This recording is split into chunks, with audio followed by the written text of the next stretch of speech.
마태복음 21장 1절부터 11절까지 우리 한 절씩 교독하고 마지막 절은 같이 읽겠습니다. 제가 먼저 읽겠습니다. 그들이 예루살렘에 가까이 가서 감람산 벳박에 이르렀을 때 예수께서 두 제자를 보내시며 이르시되 너희는 맞은편 마을로 가라. 그리하면 곧 매인 나귀와 나귀 새끼가 함께 있는 것을 보리니 풀어 내게로 끌고 오라. 만일 누가 무슨 말을 하거든 주가 쓰시겠다 하라. 그리하면 즉시 보내리라 하시니 이는 선지자를 통하여 하신 말씀을 이루려 하심이라. 일렀으되 시온 딸에게 이르기를 내 왕이 내게 임하나니 그는 겸손하여 나귀 곧 몽에 매는 짐승의 새끼를 탓도다 하라 하였느니라. 제자들이 가서 예수께서 명하신 대로 하니 나귀와 나귀 새끼를 끌고 와서 자기들의 겉옷을 그 위에 얹음에 예수께서 그 위에 타시니 무리의 대다수는 옷을, 다른 이들은 나뭇가지를 베어 길에 펴고 앞에서 가고 뒤에서 따르는 무리가 소리 높여 이르되 호산나 다윗의 자손이여 찬송하리로다. 주의 이름으로 오시는 이여 가장 높은 곳에서 호산나 하더라. 예수께서 예루살렘에 들어가시니 온 성이 소동하여 이르되 이는 누구냐 하거늘 다 같이요 무리가 이르되 갈릴리 나사렛에서 나온 선지자 예수라 하니라. 아멘. 할렐루야. 오늘 옆에 있는 분에게 이렇게 축복하겠습니다. 오늘 종려주일에 잘 오셨습니다. 잘 오셨습니다. 오늘은 교회 절기로 종려주일입니다. 그리고 이제 고난주간이 시작되는데요, 종려주일이란 하나님의 아들이신 예수님이 우리의 죄를 위해 십자가를 짊어지시는데 그 십자가를 지시기 위해 예루살렘으로 들어오신 날을 기념하는 절기입니다. 그래서 여러분, 우리가 이 절기가 왜 중요하냐면 기독교 신앙에서 중요한 것은 이제 가장 중요한 것은 성경이죠. 그런데 그 성경을 가지고 우리가 믿는 그 믿음을 정리해 놓은 것이 있습니다. 그것이 바로 교리입니다. 교리가 왜 중요하냐면 교리는 뼈대이기 때문입니다. 요즘 이 시대에 유튜브가 활성화되면서 유튜브 안에 온갖 비성경적이고 또 이런 비신학적인 그런 가르침들이 너무나 많습니다. 특별히 좀 조심스러운 것은 이 구원론에 대한 이런 잘못된 그런 영상들이 너무나 많은 거예요. 다시 말해서 이런 겁니다. 예수님 믿는 사람의 97%가 지옥 간다, 뭐 이런 걸 보면 뭐야 이런 게 다 있어? 그러는데 사실 그건 너무나 위험한 말이고 근거도 없는 말입니다. 우리가 구원을 받는다는 것은 우리의 행위와 노력이 아닌 오직 하나님의 은혜인 줄로 믿습니다. 하나님의 은혜로만 구원받을 수 있는 거예요. 왜냐? 우리는 이미 허물과 죄로 영이 죽어 있었기 때문입니다. 우리가 아직 죄인 되었을 때 예수님이 우리를 위해 죽으셨습니다. 내가 의로웠을 때가 아니고 죄인일 때입니다. 내가 의로워서 구원하신 게 아니라 예수님은 의인을 부르러 오신 것이 아니라 죄인을 불러 회개시키러 오셨습니다. 구원은 오직 예수님을 믿음으로만 받습니다. 물론 우리가 예수님을 믿은 후에는 하나님의 자녀로 살아야 됩니다. 그러나 그것은 구원의 조건이 아니라 구원받은 후의 삶입니다. 그것은 구원과 상관이 있는 게 아니라 하나님과의 친밀함, 또 하나님께 받을 상급과 복과 관련된 것입니다. 구원하고는 아무 상관이 없습니다. 예수님을 믿으면서 나는 믿음으로 사는 거 힘드니까 그냥 교회만 다니고 내가 편한 대로 살겠다. 안타깝지만 하나님이 그분을 택하시고 구원하셨다면 절대로 그렇게 살면 안 됩니다. 믿음이 아직 어떻게 보면 철이 안 든 겁니다. 우리가 자녀들도 어렸을 때는 요구만 하죠. 그러나 철이 들면 부모를 생각하고 부모를 기쁘게 하려고 하듯이 우리의 믿음도 이제 어린아이의 믿음이 아니라 성장해서 어떻게 하면 내가 주님의 기쁨이 될까? 이런 믿음을 가져야 나도 복되고 하나님 기뻐하시고, 그리고 그런 믿음을 가져야 내 자녀들이 그 믿음으로 그 은혜를 누리는 것입니다. 제가 어제 이제 토요일에 교회 와서 이렇게 어떤 광경을 봤냐면, 우리 교회 그 성도님들이 1층 로비를 청소하는데, 이제 애기 엄마들이니까 아이들을 다 이 유치부 아이들을 데리고 온 거예요. 그 제가 그랬어요. 그 엄마들한테, 아이들을 위한 가장 좋은 신앙교육을 하고 있습니다. 이 아이들이 어려서 우리 엄마가 예배당에 가서 청소했던 것을 기억하면 이 아이들에게는 너무나 좋은 믿음의 기억이 될 것입니다. 계속 청소해라 그래요. 예? 집에서는 안 하게 생겼는데 교회 와서는 열심히. 예. 너무 잘한 거예요. 예. 우리 예수님 믿으면서 편하게 믿을 수 있죠. 뭐 예배만 드리고 달랑 가고 뭐 그런다고 누가 뭐라 합니까? 그러나 우리가 뭔가 주님이 주신 은혜와 사랑, 내가 무엇인가 주를 위해 살아야 되겠다, 그것은 여러분 구원의 조건이 아니라 하나님의 은혜에 대한 우리의 반응이고, 또 우리는 일한 대로 하나님의 상을 주시기 때문에 상급입니다. 그래서 이런 거를 교리가 그래서 중요한 거예요. 무엇을 믿습니까? 그러면 내가 믿는 것에 대한 분명한, 하나님은 어떤 분이신지, 예수 그리스도는 누구신지, 성령님은 어떤 분인지, 교회는 어떤 곳인지, 그리고 여러분 구원론에 대한 정립, 종말론까지. 지금 너무나 종말론도 혼돈하기 때문에 이 종말론에 대해서도 잘 정립을 해야 되는데, 이 교리가 그렇게 중요하다는 거죠. 그리고 중요한 게 뭐냐면 절기입니다. 이 절기는 하나님께서 우리에게 주신 하나님의 은혜를 잊지 않기 위해서 하나님이 정해 놓으신 것도 있고 교회가 정한 것도 있습니다. 어떤 것이든 이것은 우리의 신앙의 유익을 위해서 하나님이 은혜로 정해 놓으신 것. 6월절은 뭐예요? 고난주간, 그리고 예수님의 피 흘리심을 의미하는 것입니다. 우리 고난주간은 너무나 우리에게 중요한 것입니다. 예수님의 부활을 기념하는 부활주일, 우리가 매주일이 부활주일이지만 그러나 부활주일을 1년에 한 번 특별히 지키는 것은 부활에 대한 소망을 다시 점검하는 것입니다.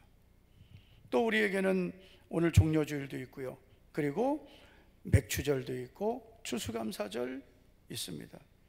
그리고 또 송구영신 예배는, 그것은 세초부터 세말까지 여호와의 눈이 항상 그 땅에 있으리라 하셨기 때문에 1년의 시작과 마지막을 하나님께 맡기는. 그래서 우리의 믿음은 내가 편한 대로 믿으면 우리의 믿음은 방향을 잃어버리는 거예요. 하나님의 말씀대로, 그리고 성경적인 교훈대로, 그리고 교회가 그동안 지켜온 절기를 소중히 여겨야 됩니다. 종려주일은 우리가 예수님이 이 땅에 오신 중요한 목적을 점검하고, 고난주간을 시작하는 날 우리가 고난주간을 통해서 주님의 십자가를 다시 한번 우리가 다시 은혜를 회복하고, 부활주일을 우리가 준비하면서 부활의 소망을 회복하고, 우리는 다 연약하기 때문에 우리의 믿음이 항상 좋을 수는 없거든요.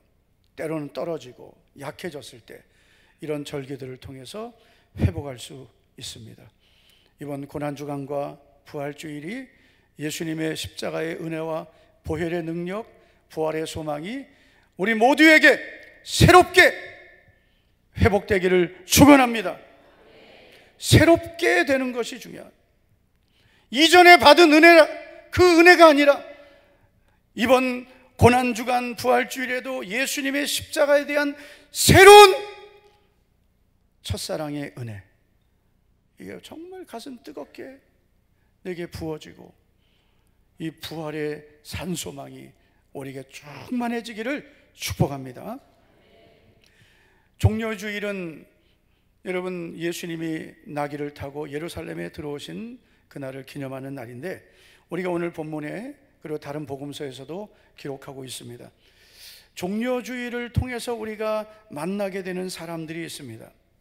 오늘 본문에는 종려주일에 만날 수 있는 세 부류의 사람들이 나옵니다. 여러분, 우리는 이 사람들을 보면서 내 모습을 좀 찾아보고, 그리고 내 믿음이 더 주님을 향한 새로운 믿음이 되어야 하겠습니다. 자, 종려주일에 만나게 되는 사람들은 어떤 사람들일까요? 첫째는 예수님을 기쁘게 영접하는 사람들입니다. 우리가 8절과 9절을 보면 무리의 대다수는 그랬습니다. 많은 무리들이 예수님이 예루살렘에 들어오실 때 겉옷을 길에 펴고 나뭇가지를 길에 폈습니다. 앞뒤에서 따르고 소리를 외칩니다. 호산나 다윗의 자손이여 찬송하리로다. 주의 이름으로 오시는 이여 가장 높은 곳에서 호산나. 이렇게 막 기뻐하면서 열정적으로 예수님을 영접했는데, 이들이 길을 옷에 폈다는 것은 최상의 존경입니다. 자기 옷을 폈어요. 카펫 깔듯이 최상의 존경입니다. 그리고 나뭇가지를 길에 폈다는 것은 전쟁에서 승리하고 온 여러분 왕을 맞이하는 행동입니다. 그래서 예수님을 왕으로 맞이하는 거예요. 이들은 기쁨의 감격으로 호산나 다윗의 자손이여. 호산나는 뭐예요? 우리를 구원해 달라는 외침입니다. 무엇 때문에 이들은 이렇게 예수님을 열렬히 환영할까요? 정말 이들이 예수님을 사랑했기 때문일까요? 이들이 정말 예수님은 자신들을 죄에서 구원하실 구원의 주님으로 믿었기 때문일까요? 안타깝게도 이들의 대부분은 예수님을 사랑해서가 아니었습니다. 이들이 예수님을 구주로 분명히 믿어서도 아니었습니다. 우리가 그래서 어떻게 알 수 있냐면, 얼마 후에 이들은 예수님을 십자가에 못 박으라고 외치는 무리들이 되어버립니다. 물론 이 일은 대제사장들과 서기관들이 선동해서 이들이 그런 예수님을 못 박으라고 외쳤지만, 만약에 이들이 정말 예수님을 사랑하고 예수님을 구원의 주님으로 믿었다면 절대로 그럴 수 없는 거죠. 이들이 예수님을 환영하고 영접했던 이유는 하나님의 아들이시고 구원의 주님, 그리고 우리를 죄에서 건지실 분으로 믿었기 때문이 아니라 세상의 압박에서 자신들을 건져줄 분으로 믿은 거죠. 다시 말해서 로마의 압제에서 자유를 줄 분으로 믿은 것입니다. 그렇게 영접한 겁니다. 사실 여러분, 예수님의 제자들도 마찬가지였습니다. 예수님의 제자 중에 야고보와 요한을 데리고 그들의 어머니가 예수님께 가서 뭐라고 말합니까? 주여, 주의 나라가 임하실 때 내 두 아들을 주의 좌우편에 앉게 해달라고 했습니다. 이것은 천국에서 두 자리 달라고 한 게 아니라, 주님이 이 나라의 왕이 되시면, 이 로마의 압제에서 이 나라를 건지시고 이 유다의 왕이 되시면 내 아들들을 제일 좋은 자리에 달라고 청탁한 거예요. 다른 제자들이 다 뿔이 나버렸습니다. 제자들은 어떤 기대를 갖고 있었냐면, 예수님이 세상의 왕이 되실 걸 기대한 것입니다. 여러분, 우리가 성경을 보면 말라기서가 구약의 마지막이고 신약의 첫 성경은 마태복음으로 되어 있죠. 물론 기록은 마가복음 먼저 되어 있지만 구약과 신약은 성경 한 장 차이죠. 그런데 시간은 약 400여 년입니다. 말라기 선지자 이후에 하나님의 계시가 끊어졌습니다. 그리고 세례 요한이 등장하면서 하나님의 계시가 시작이 되었는데, 그 400년 동안 유대인들 역사의 가장 고통스러운 시간들을 겪었습니다. 바벨론 포로 생활은 아무것도 아닙니다. 이들이 그동안 겪었던 많은 고통들이 극에 달한 게 로마입니다. 그 로마로부터 겪었던 그 고통에서 하나님이 건져주시기를 이들은 기대했습니다. 그런데 예수님이 오셔서 이적을 행하고 은혜로운 말씀을 전하고 병자를 고치고 죽은 자를 살리고 이런 이적을 행하니까 이들은 예수님을 왕으로 모시려고 했습니다. 거기다 오병의 기적, 칠병의 기적, 이런 경제적인 문제 해결되죠. 그 당시 종교 지도자들과는 차원이 다른 그런 주님의 모습을 보면서 예수님이 이 나라의 왕이 되어주시기를 기대했는데, 이들의 기대가 어떻게 됩니까? 예수님은 내 나라는 이 세상에 있지 않다 그러셨어요. 예수님 제자들도 다 뿔뿔이 흩어지고 예수님을 환영하던 무리들은 십자가에 못 박으라고 외치게 됩니다. 여러분, 지금 교회 안에는 이런 사람이 없을까요? 안타깝게 있을 수 있다. 그것도 많이 있을 수 있다. 예수님을 믿기는 믿습니다. 그런데 어떤 분으로 믿을까요? 예수님은 나의 죄를 위해 십자가에서 피 흘려 주시고 부활하시고 살아계신 분이십니다. 그리고 성경대로 다시 오실 것입니다. 그런 하나님의 그 약속을 믿고 예수님을 믿는 그런 믿음의 사람도 있지만, 단순히 예수님을 내 문제를 해결해 주시고 내 필요를 채워주시는 그런 내 인간적인 내 필요를 채워주시는 분으로만 믿는 분들이 있을 수 있습니다. 바로 종교 생활하는 분들입니다. 물론 예수님을 믿으면 하나님은 내 영혼을 구원하실 뿐 아니라 내 삶에 필요한 모든 것도 채워주심을 믿습니다. 예수님 뭐라 하셨어요? 무엇을 먹을까? 무엇을 마실까? 무엇을 입을까? 염려하지 말라!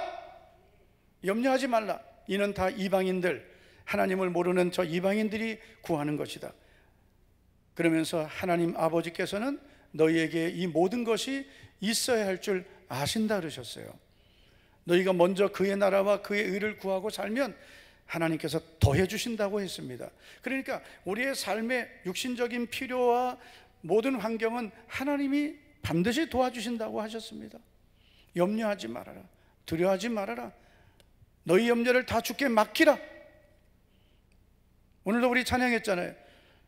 너 근심 걱정 와도 어려운 일 당해도 뭐 하지 말라 그랬어요? 낙심 말아라.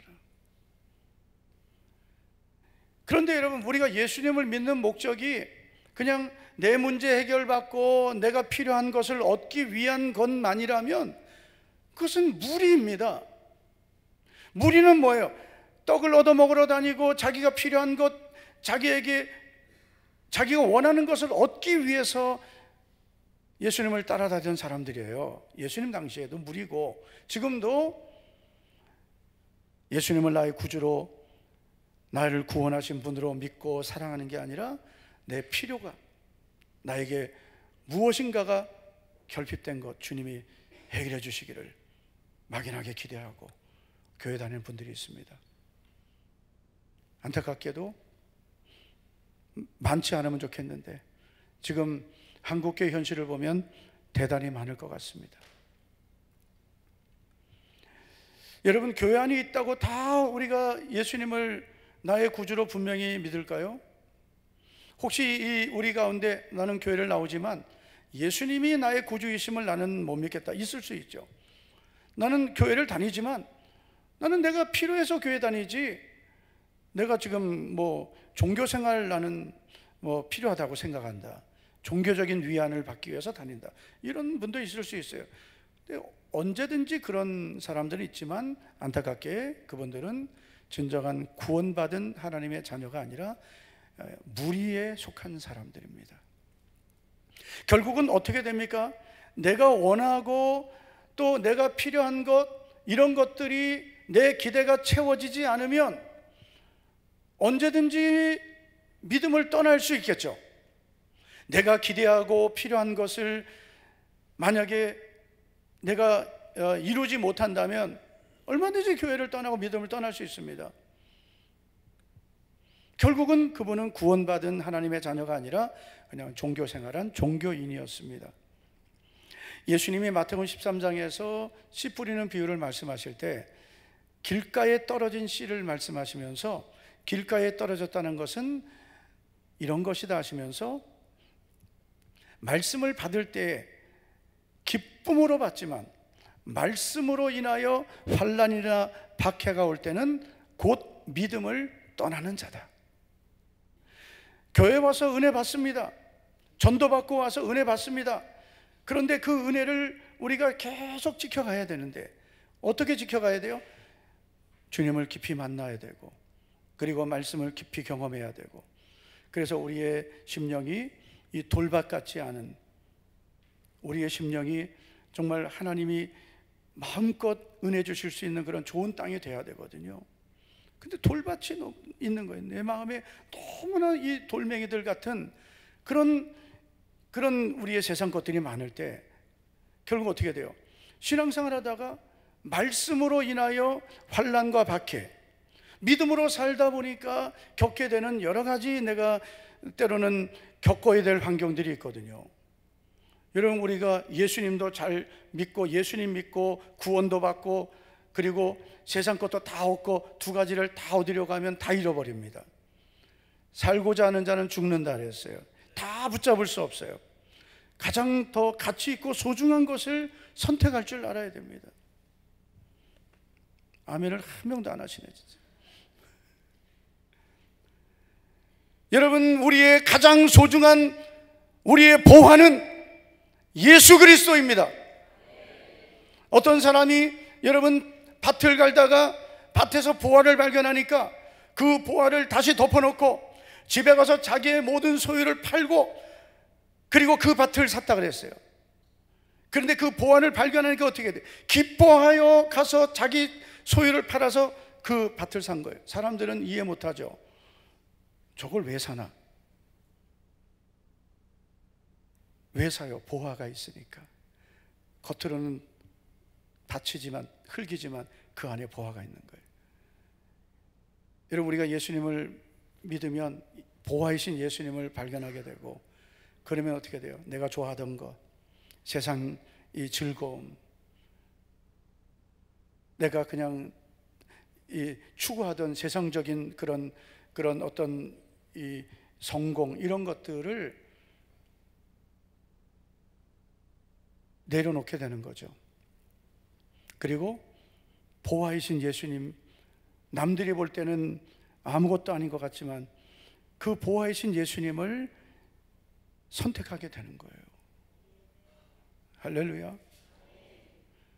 예수님을 믿으려고 하면은 여러분, 우리가 주일도 지켜야 되고 또 신앙생활 말씀대로 하려고 하면, 내가 예수님을 믿은 가정에는 가족 중에 예수님 안 믿는 그런 가족들이 있죠. 그럼 그 가족에 어떤 박해가 있고 핍박도 있고, 직장생활 하는 분들은 직장에서 일도 있고 어디 뭐 가야 되고 친구들 만나야 되고 뭐 얼마나 복잡합니까? 근데 그거 다 하려고 하면 여러분, 믿음의 삶을 온전히 살기 어려운 거예요. 그래서 선택과 집중을 해야 된다. 내가 더 가치 있는 것을 선택하고, 그리고 내 시간과 열정을 그 가치 있는 것에 집중해야 되는 거예요. 여러분, 사람들 다 만나고 내가 육신이 하고 싶은 거 다 하고, 그러면서 어떻게 우리가 믿음으로 살겠어요? 세상 모든 걸 다 버릴 수는 없지만 내가 버려도 될 건 버리셔야 되는 거예요. 할렐루야. 아멘을 오늘 영 안 하려고 작정을 해가지고 지금 하여튼 분리하면 아멘 안 하고, 여러분 100배의 복이 임할 줄 믿습니다. 그러면 아멘 크잖아요 이렇게. 여러분, 믿음으로 살다가 박해와 핍박을 만나도 믿음을 지킵시다. 이거 조금 작아. 그래도 어쨌든 예수님을 우리가 믿으면서 좋은 일만 있으면 참 좋겠지만, 예수님을 믿다가 박해와 핍박이 올 수 있고, 때로는 내가 소중히 여기던 것을 포기해야 될 때가 있습니다. 그때 여러분, 우리의 믿음이 증명되는 거죠. 어떤 환경이 와도 나는 예수님을 떠나지 않겠습니다. 왜냐하면 예수님은 나를 위해 십자가에서 피 흘리시고 나를 위해 죽으시고 부활하신 나의 유일한 구주이십니다. 이 믿음을 갖고 있다면 절대로 믿음 떠나지 않죠. 그런데 예수님은 뭐 그냥 성자지, 성인, 종교인이지, 이렇게 생각하면 뭐 얼마든지 떠나는 거죠. 그래서 한국교회에서 여러분 심각한 게, 교회 다니다가 믿음을 떠난 분들이 통계조차 없습니다. 근데 오래전에 1000만 명, 이탈교인이 1000만 명이에요. 그거 어떻게 할 수 있냐면은, 이렇게 설문조사해 보면은 종교조사 하잖아요. 어느 종교를 믿습니까? 그러면은 예를 들어서 불교를 믿습니다. 아니면 천주교에 다닙니다. 그러면 그분들에게 전에 가졌던 종교는 뭐냐 그러면 교회 다녔습니다가 많은 거예요. 교회 다니다가 왜 절로 갑니까? 여러분, 절대 우리 절로 가지 말고 교회로 와야 됩니다. 왜 절로 갑니까? 아니, 교회는 왔지만 무리처럼 다닌 거죠. 물론 뭐 교회에서도 책임이 있을 수 있죠. 그렇지만 여러분, 교회를 다닐 때 어떤 교회든지 내가 예수님을 만나고 예수님을 믿고, 그럼 절대 예수님은 떠나지 않죠. 떠나요? 안 떠나죠. 왜 절로 갑니까?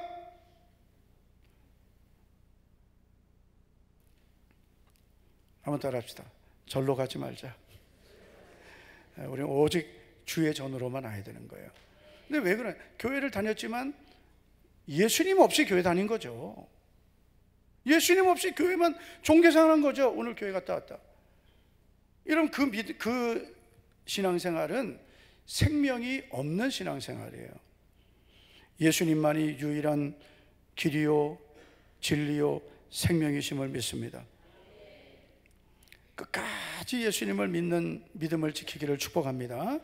그래서 종려주일에 우리는 예수님을 환영한 무리들을 보면서 이들이 결국은 예수님을 십자가에 못 박으라고 외치는 무리가 되었습니다.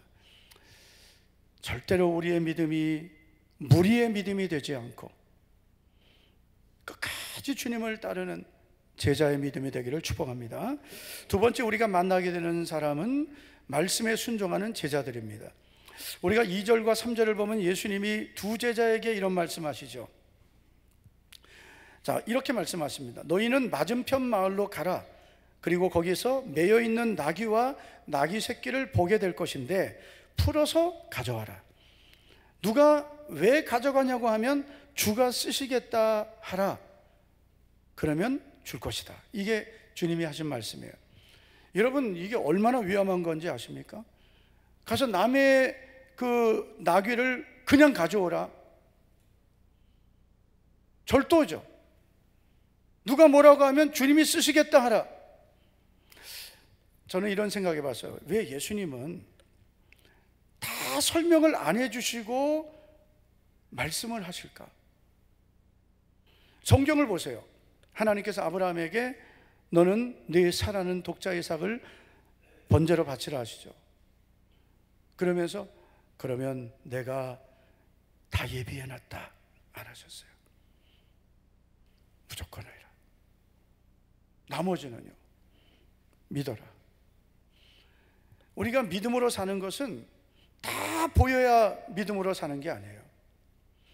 하나님은 우리를 인도하실 때 한 걸음 한 걸음 인도하시더라고요.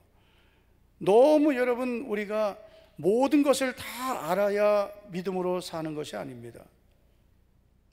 하나님께서 말씀하시면 이해되지 않아도, 환경은 안 맞아도 하는 거예요. 그게 순종이에요. 우리가 종려주일에 다시 한번 우리가 점검해야 될 믿음은 바로 이런 믿음입니다. 주님이 말씀하시면 과연 나는 이렇게 할 수 있을까? 주님이 말씀하시면 아무 이유도 없이 주님 말씀대로 과연 나는 하려고 할까? 여러분, 우리는 여러 가지 다 환경이 다릅니다. 우리가 신앙생활을 다 똑같이 할 수 없죠. 어떤 분은 가정에 어려움이 있고 건강에 어려움이 있고 여러 가지 환경이 다 다르죠. 그러나 하나님의 말씀은 우리 모두에게 다 같은 것입니다.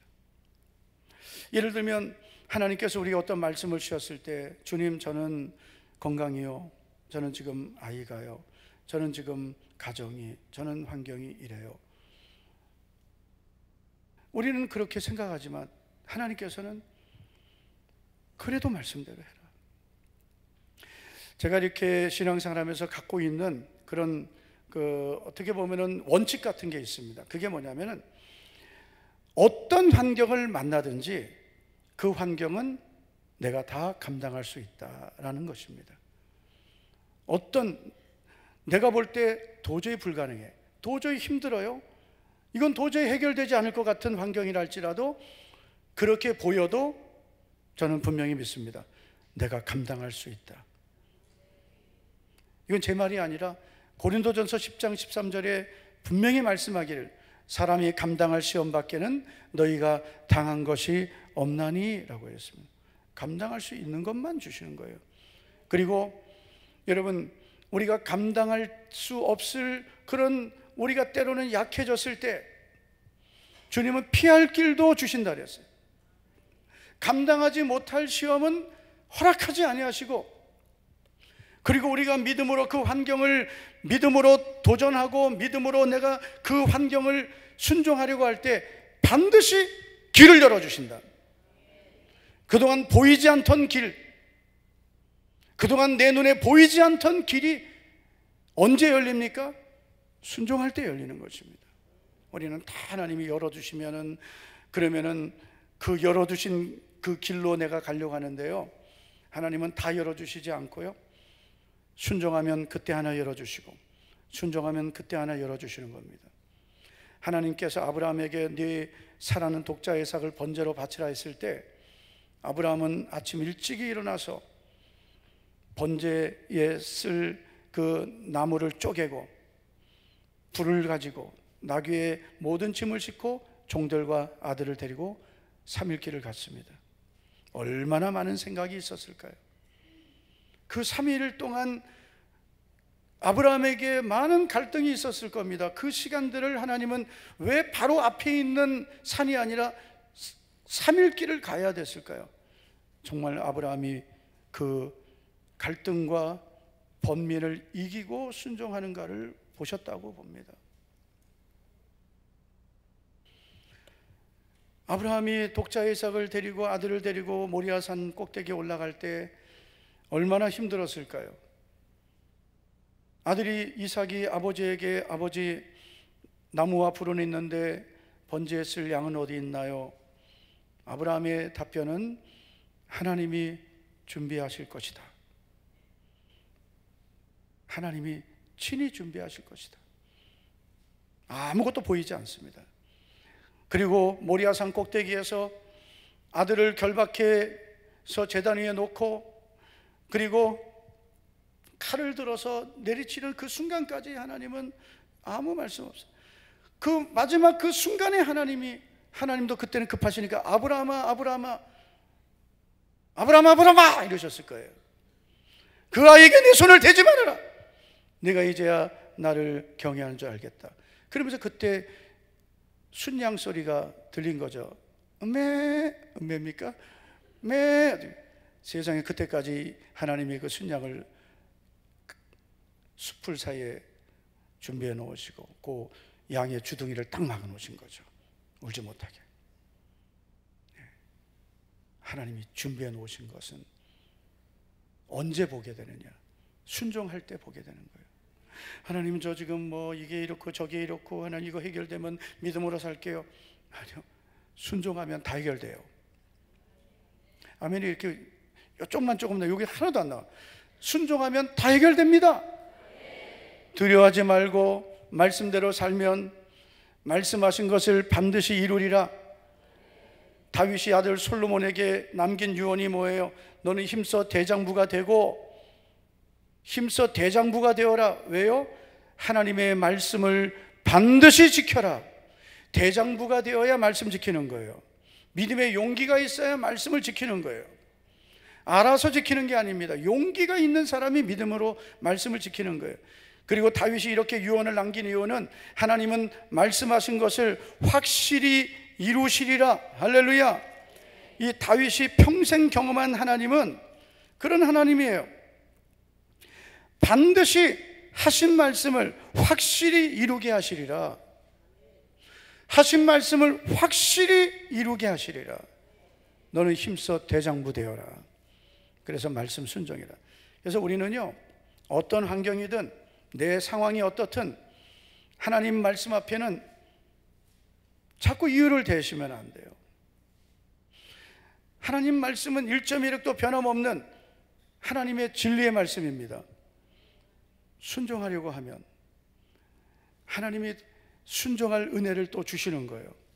내가 순종하려는 의지를 가져야 돼요. 여러분, 두려워하지 말라, 내가 너와 함께함이라. 놀라지 말라. 나는 내 하나님이 됨이라. 내가 너를 굳세게 하리라. 도와주리라. 이사야 41장 10절입니다. 그런데 예를 들어 내가 맨날 두려워하면서 하나님 두려워하지 않게 해주세요, 이런 그건 잘못된 기도죠. 두려워하지 않는 것은 내가 그렇게 하는 거예요. 내가 두려워하지 않아야 되는 거예요. 어떻게 해요? 주님의 함께 하심을, 그 약속을 믿는 것입니다. 내가 두려워하지 않고 내가 불안해하지 않아야 돼요. 내가 염려하지 않아야 돼요. 내가 여러분 내 미래를 걱정하지 않아야 돼요. 맨날 두려워하고 염려하고 불안해하고 걱정하면서 하나님 걱정하지 않게 해주세요, 염려하지 않게 해주세요. 내가 안 해야 돼요. 하나님 순종할 수 있는 은혜를 주세요. 은혜 없어도 순종해야 돼요. 뭐 언제까지 하나님 은혜 주셔서 순종해? 여러분, 순종은 내가 결단하는 거예요. 신앙생활은 언제까지 여러분 내 의지와 결단도 없이 하겠어요? 예? 믿음의 삶은 결단이에요. 나를 따라오라. 내가 너희로 사람 낚는 어부 되게 하리라. 제자들이 곧 그물을 버려두고 예수님을 따르니라. 결단이에요. 신앙생활을 우유부단하게 하면 여러분, 주님이 아무리 은혜와 복을 주시려고도 안 돼요. 순종해야 은혜가 있는 거예요. 여러분, 시몬 베드로가 말씀에 의지하여 그물을 내리리이다 그랬더니 말씀대로 된 거예요. 하나님 순종하고 싶은데 환경이 이렇습니다. 평생 순종하기 어려워요. 여러분, 언제 우리에게 좋은 환경이 주어지겠어요? 그 환경을 이겨내야 내 믿음이 더 견고해지는 거죠. 우리가 이 믿음이라는 것은 어떤 단계가 있는 거예요. 저도 우리 아이들 어렸을 때 보면은요, 항상 밤에 아프다고 할 때가 있어요. 그러면 쭈물러 주죠. 이 발목 같은데 성장통이에요. 성장하는 과정에 일어나는 자연스러운 겁니다. 있어야 됩니다. 우리의 믿음도 믿음의 성장통, 하나님의 말씀을 순종하기 위한 그 고통의 시간들이 있어야 우리의 믿음이 업그레이드 되는 거죠. 우리가 지금 신앙생활 하면서 받는 은혜가 다가 아니거든요. 우리가 경험하는 말씀, 경험하는 그런 모든 것이 그게 다가 아니에요. 여러분, 하나님의 은혜가 발목까지, 무릎, 허리, 온몸, 이게 영적인 은혜의 단계인데, 내가 항상 발목에 차는 은혜만 여러분 경험하면 어떻게 되겠습니까? 그 은혜의 세계가 단절하는 거죠. 그런데 우리가 더 깊이 들어가면 무릎까지 차고, 더 깊이 들어가면 허리까지, 나중에는 온 몸을 다 잠그게 되는 거예요. 그럼 그때는 그 은혜 속에 사는 겁니다. 믿음은 순종이 없이는 성장하지 않습니다. 성경을 많이 알고 기도를 많이 하는 것 가지고 믿음이 성장하는 것 아닙니다. 순종입니다. 말씀의 순종. 안 그러면 처음에 신앙생활 때 은혜 엄청나게 받았어요. 살아계신 하나님을 경험했어요. 근데 순종을 안 하면은 어떻게 돼요? 그 믿음은 고착돼 버려요. 그 수준에서 딱 스톱돼 버려요. 항상 거기서 맴돌다 끝나는 거죠. 그리고 은혜 받는 것과 복을 받는 건 다릅니다. 은혜는 받아도 복은 못 받는 분들이 있어요. 그 왜요? 행하는 일에 복을 받는다 그랬거든요. 그렇잖아요. 행하지 않는데 어떻게 복을 받아요? 구원받은 것은 은혜지만 하나님이 주시는 약속의 복은 행함입니다. 그래서 이 두 제자가 말씀에 순종했듯 여러분, 우린 이해되지 않아도 순종하는 믿음의 사람 되기를 바랍니다. 마지막 세 번째로, 자신의 나귀를 드린 나귀 주인입니다. 두 제자가 나귀를 풀어가지고 오려고 할 때에 그 상황이 누가복음 19장에도 기록되어 있는데 33절을 보면, 나귀 새끼를 풀 때에 그 임자들이 이르되 어찌하여 나귀 새끼를 푸느냐? 그러자 제자들이 말합니다. 주께서 쓰시겠다. 그러자 그대로 주님을 위해 드렸습니다. 이 당시 나귀는 왕과 귀족들이 타던 이동수단이죠. 대단한 재산입니다. 그런데 이 나귀 주인은 주님이 쓰시겠다는 말 한마디에 그냥 풀어드렸습니다. 왜 그랬을까요? 아마 이 사람은 예수님을 이미 경험했을 거라고 봅니다.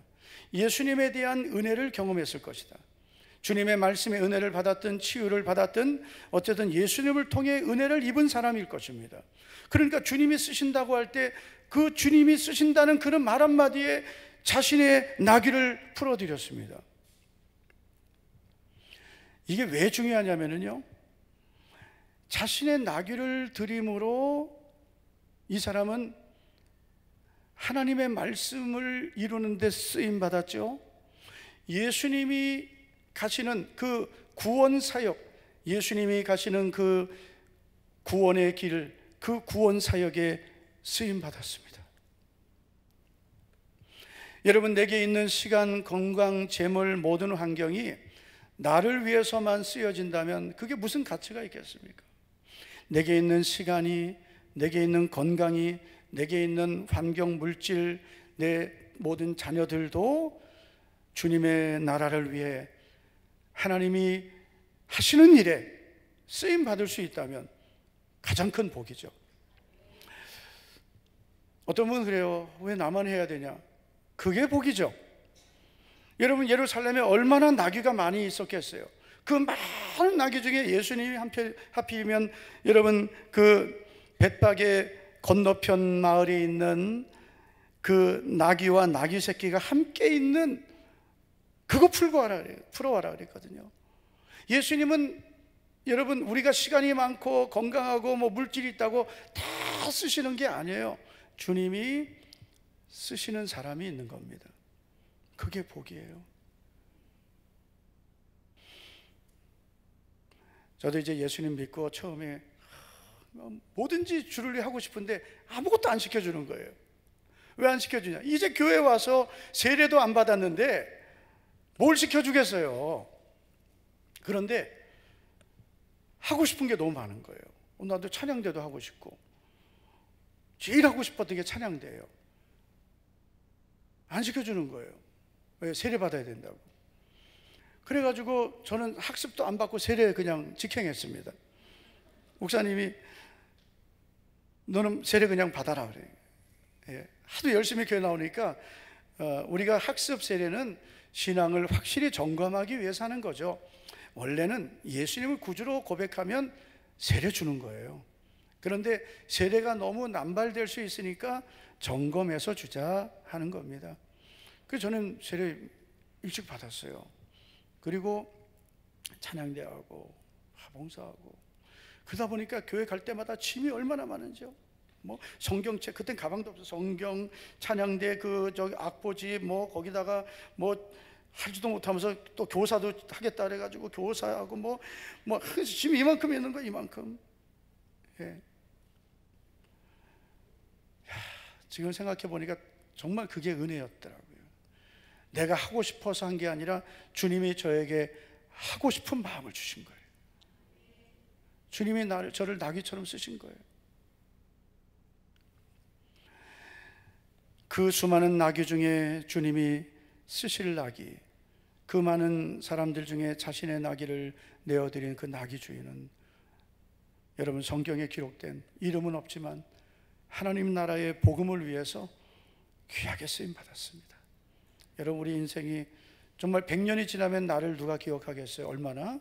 그러나 우리가 주님을 위해 살면 주님은 나를 영원히 기억하시고, 할렐루야, 영원히 우리의 이름이 생명책에서 지워지지 않고 기념책에 우리의 모든 순종과 헌신이 남아서 하나님 크게 기뻐하실 것입니다. 저는 이제 우리 교회를 목회하면서 오늘도 우리 김동환 장로님한테 그랬어요. 장로님, 참 제가 10가지라면 잘하는 것도 있지만 부족한 것도 많은데 우리 장로님들이 저를 이 부족한 것을 잘하는 걸로 다 덮어주니까 그래서 제가 이렇게 목회할 수 있었다고. 예. 그랬더니 장로님 하는 말, 목사님, 완벽한 목사님 어디 있겠습니까? 그래서 제가 그 말 하니까 그렇게 해야 되겠, 먼저 하면 안 되겠습니까? 그런 거예요. 우리 교회 성도들 보면, 여러분, 우리가 완벽해서 하나님 쓰시는 거 아닙니다. 부족해도. 그래서 주님을 사랑하는 마음만 갖고 있으면, 여러분, 내 시간도 주님이 쓰시겠다 하고, 내 건강도 쓰시겠다 하고, 내게 있는 물질도 하나님이 쓰시겠다 하고, 내 자녀도 쓰신다고 할 때 풀어드리는 거죠. 안 됩니다, 이거는요. 여러분, 나귀가 많아요. 나 말고도 많아요. 주님이 나를 쓰신다고 하는 게 복이에요. 여러분, 세상에서 뭐 성공하고 어떤 지위를 얻고, 여러분, 그게 복입니까? 그것도 여러분 하나님이 주시는 그런 은혜입니다. 그렇지만 우리는 하나님의 나라, 복음을 위해 주님이 하시는 일에 내가 쓰임 받는 게 더 큰 복이죠. 할렐루야. 여러분, 꼭 그런 분들 되시기 바랍니다. 주님이 나를 쓰신다 할 때, 저 바쁜데요, 저 요즘 힘든데요, 그러면 그 기회는 또 넘어가는 거예요. 주님이 나를 쓰신다 할 때 그냥 나를 드리는 것입니다. 할렐루야. 하나님의 나라는 이런 사람들을 통해서 세워지고, 교회도 마찬가지입니다. 주님의 교회는 자신의 것을 풀어드리는 성도들, 자신을 태우고 주님을 모시고 가는 그런 성도들, 순종하는 성도들을 통해서 주님의 교회는 세워집니다. 우리 모두가 그런 믿음의 사람들이 되시기를 축복합니다.